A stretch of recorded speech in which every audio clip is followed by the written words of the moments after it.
how we can do that. And actually the way that we need to do. One way that we are strongly arguing now is actually a return to tradition. A much stronger return to what we call tikanga, which is our term for protocols. It may relate to the notion of original instruction. Tikanga, the word tika is to be correct. The word tikanga is to act in a correct way. It is a form of protocol. So that is a process that we need to now instigate and work forward on in terms of developing the next phase of our relationship to Te Tiriti o Waitangi, and to seeking to honour ways in which our ancestors actually sought to protect us. I think, in my view, our treaties are visionary documents. We're talking about a treaty that was signed 200 years ago, way before our ancestors could have visualised this current time in 2013. But it is totally fitting for this time. They're incredibly visionary documents.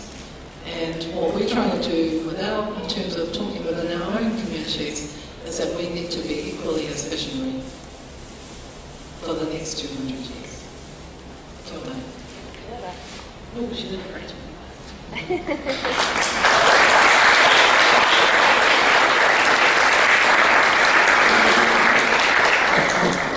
Veronica?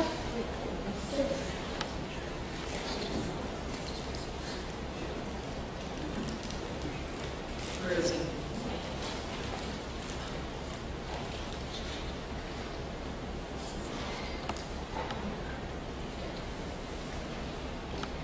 There.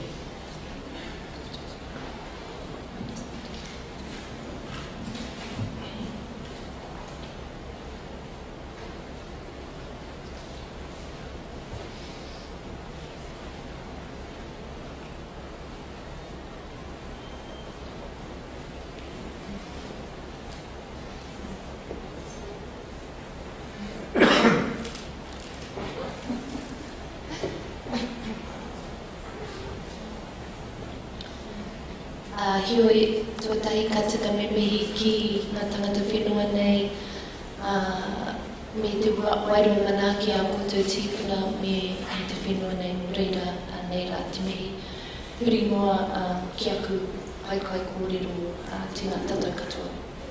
Just to firstly acknowledge the home people here and the ancestors in your lands and my fellow panellists, and to you all here today.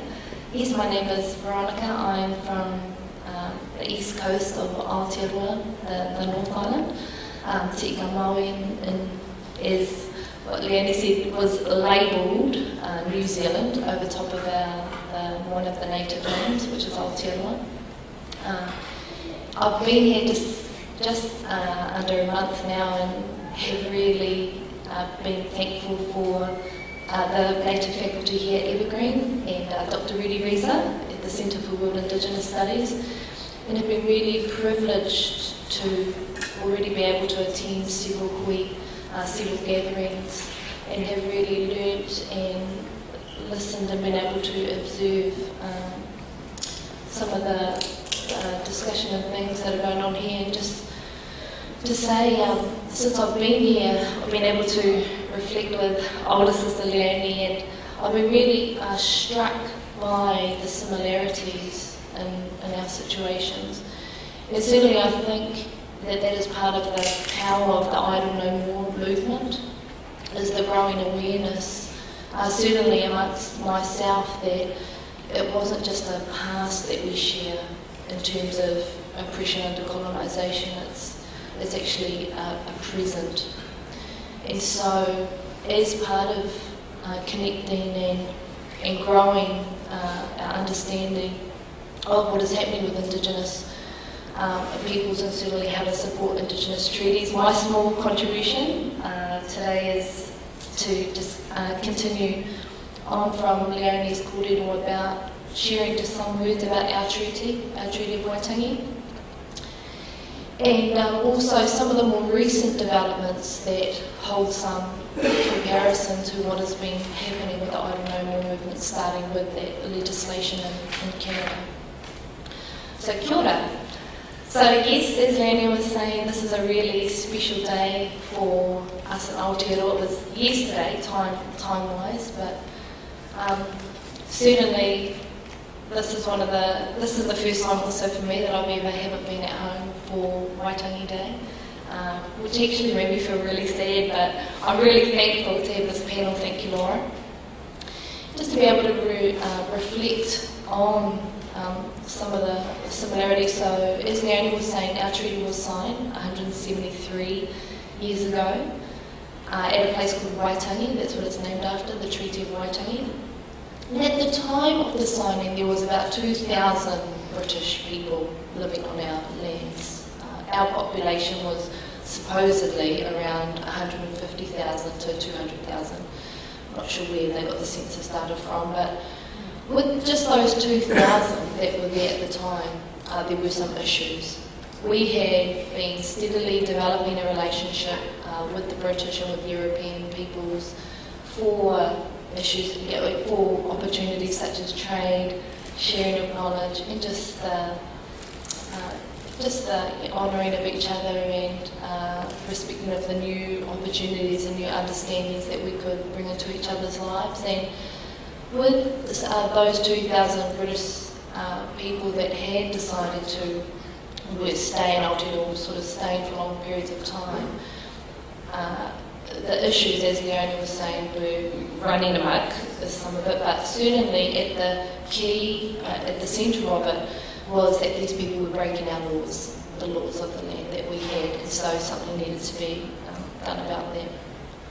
And certainly what had happened, of course, was that when you break a law in the country that you live in, the law enforcers, or the law people, they seek out whatever needs to happen. But because of our relationship with the British and what some would have called a friendship, when Britain indicated that they themselves were actually keen to look after these people and govern them, so that we ourselves would have some assurances that our relationship could continue in a way that's positively, that is something we then considered, which is what is in the treaty document.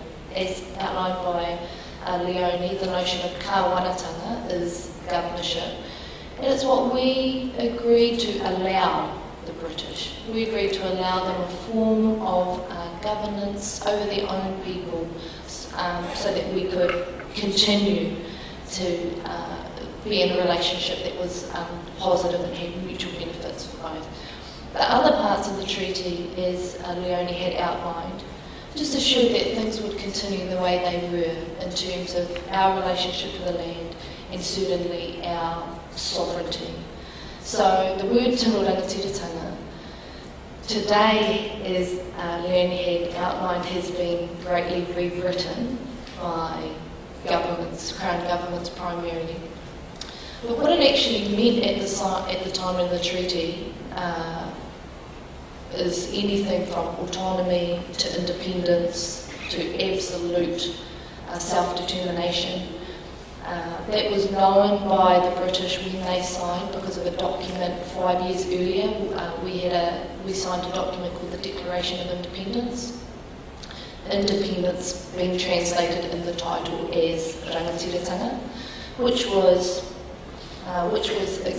recognised by the British Parliament, should we say. Now, beforehand, was it necessary